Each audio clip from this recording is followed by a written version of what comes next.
तो फ्रेंड्स, आज मैं आपके लिए प्रैक्टिस सेट लेकर के आई हूँ जो कि आपके आने वाले एग्जाम्स के लिए काफ़ी ज़्यादा इंपॉर्टेंट है। तो आइए स्टार्ट करते हैं। तो फर्स्ट क्वेश्चन है हमारा, राज्य की कार्यपालिका का प्रमुख कौन होता है? तो ए ऑप्शन है इसका राज्यपाल, बी ऑप्शन है इसका मुख्यमंत्री, सी ऑप्शन है इसका विधानसभा अध्यक्ष, डी ऑप्शन है इसका राष्ट्रपति। तो राइट आंसर क्या है इसका? इसका राइट आंसर आपका ऑप्शन नंबर ए, राज्यपाल होता है। तो आप इसे याद रखिएगा, राज्य की कार्यपालिका का जो प्रमुख होता है वो राज्यपाल होता है। और आर्टिकल 153 के तहत जो है यह लिखा गया है कि राज्य में एक राज्यपाल होगा। राज्य में एक राज्यपाल होगा, आर्टिकल 153 के तहत लिखा गया है। और आर्टिकल 155 के तहत जो है, आर्टिकल 155 के तहत जो है उसमें यह लिखा गया है कि राज्यपाल की नियुक्ति राष्ट्रपति करेगा। राज्यपाल की नियुक्ति राष्ट्रपति करेगा आर्टिकल 155 में। और 153 में लिखा गया है कि राज्य में एक राज्यपाल होगा। तो आप इसे याद रखिएगा। और राज्यपाल बनने की जो आयु होती है वो कितनी होती है आपकी? 35 वर्ष राज्यपाल बनने के लिए इसकी आयु होनी चाहिए। नेक्स्ट क्वेश्चन पे चलते हैं। सेकंड क्वेश्चन हमारा, भारतीय संविधान में समवर्ती सूची किसके संविधान से ली गई है? तो ए ऑप्शन है इसका संयुक्त राज्य अमेरिका, बी ऑप्शन है इसका कनाडा, सी ऑप्शन है इसका जर्मनी, डी ऑप्शन है इसका ऑस्ट्रेलिया। तो राइट आंसर क्या है इसका?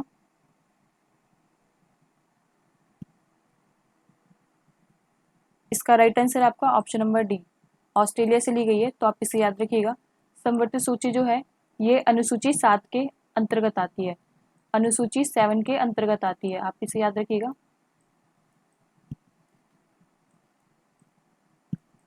अनुसूची 7 के अंतर्गत आती है।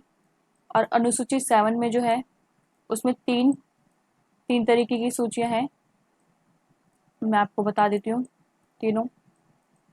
अनुसूची 7 में जो तीन तरीके की सूचियां हैं वो, एक तो पहली है हमारी संघ सूची,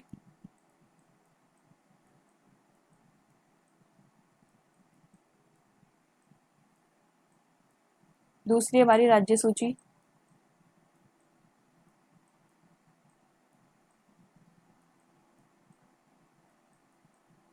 तीसरी हमारी समवर्ती समवर्ती सूची, समवर्ती सूची। तो इसमें तीन तरीके की सूचियां होती हैं।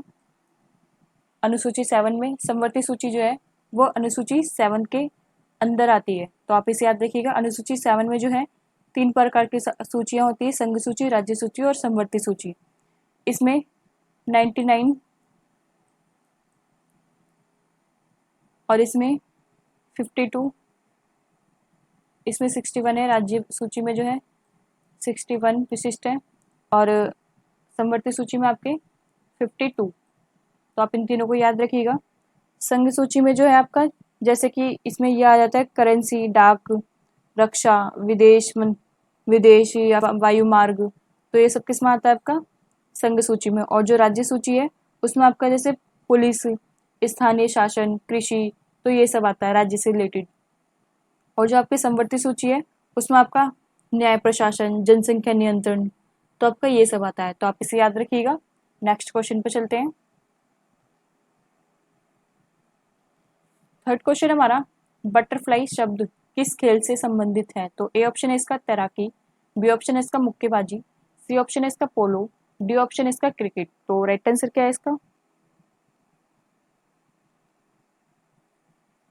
इसका राइट आंसर आपका ऑप्शन नंबर ए, ये तैराकी से संबंधित है। तो आप इसे याद रखिएगा। नेक्स्ट क्वेश्चन पे चलते हैं।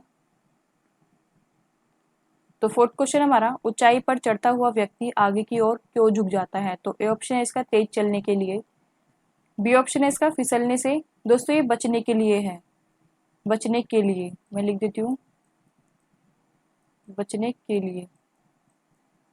बी ऑप्शन हमारा फिसलने से बचने के लिए, सी ऑप्शन हमारा स्थायित्व बढ़ाने के लिए, डी ऑप्शन हमारा उपरोक्त सभी के लिए। तो राइट आंसर क्या है इसका?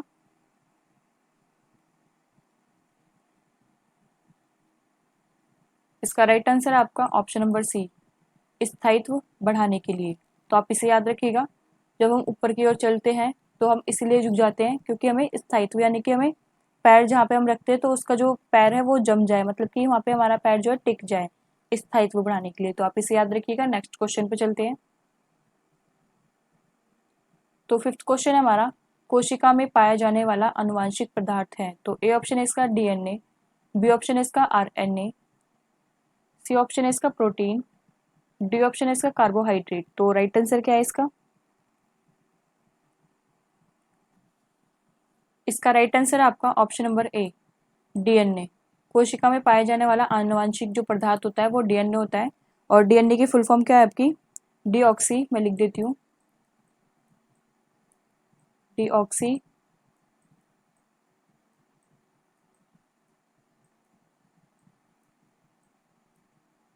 डीऑक्सीराइबो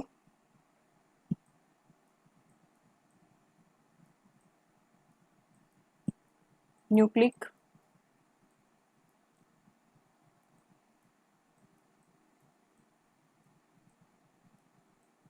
न्यूक्लिक अम्ल। तो आप इसे याद रखिएगा, डीऑक्सी राइबो न्यूक्लिक अम्ल जो है वो डीएनए की फुल फॉर्म है। और आरएनए की फुल फॉर्म क्या है आपकी?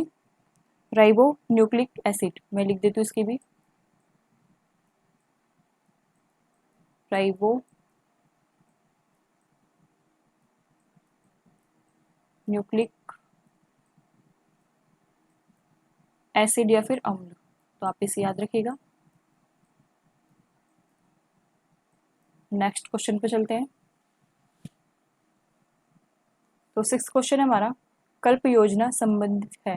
तो ए ऑप्शन है इसका प्राथमिक शिक्षा से, बी ऑप्शन है इसका माध्यमिक शिक्षा से, सी ऑप्शन है इसका उच्च शिक्षा से, डी ऑप्शन है इसका प्राविधिक शिक्षा से। तो राइट आंसर क्या है इसका?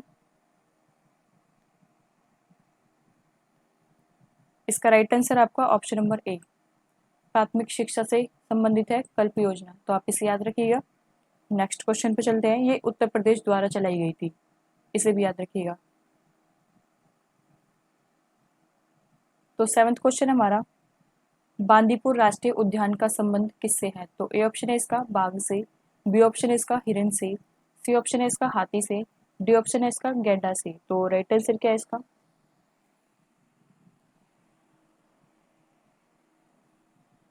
इसका राइट आंसर आपका ऑप्शन नंबर ए, बाघ से संबंधित है बांदीपुर राष्ट्रीय उद्यान। और ये कहाँ पे स्थित है आपका?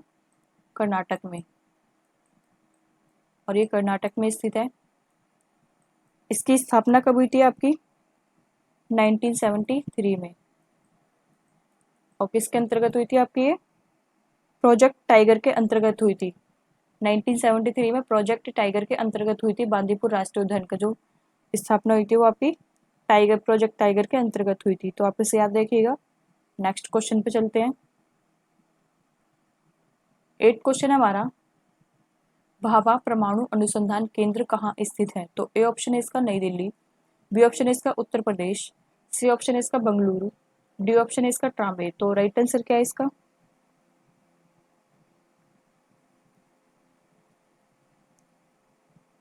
इसका राइट आंसर आपका ऑप्शन नंबर डी, ट्राम्बे में है। आप इसे याद रखिएगा। और ये भाभा परमाणु अनुसंधान केंद्र जो है ये किसके नेतृत्व में था? होमी जहांगीर भाभा, मैं लिख देती हूँ, होमी जहांगीर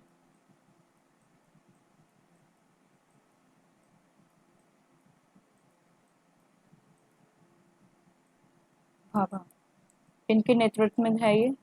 तो आप ये याद रखिएगा। नेक्स्ट क्वेश्चन पे चलते हैं। तो नाइन्थ क्वेश्चन हमारा, शहीद भगत सिंह दिवस कब मनाया जाता है? तो ए ऑप्शन है इसका 30 मार्च, बी ऑप्शन है इसका 10 मार्च, सी ऑप्शन है इसका 23 मार्च, डी ऑप्शन है इसका इनमें से कोई नहीं। तो राइट आंसर क्या है इसका?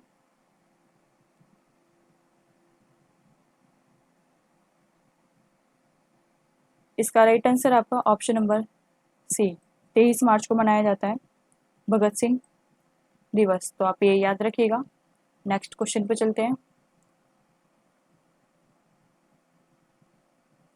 10th क्वेश्चन हमारा, एशिया का नोबेल किस पुरस्कार को कहा जाता है? तो ए ऑप्शन है इसका रेमन मैग्सेसे पुरस्कार, बी ऑप्शन है इसका मान बुकर पुरस्कार, सी ऑप्शन है इसका पुलित्जर पुरस्कार, डी ऑप्शन है इसका उपरोक्त में से कोई नहीं। तो राइट आंसर क्या है इसका?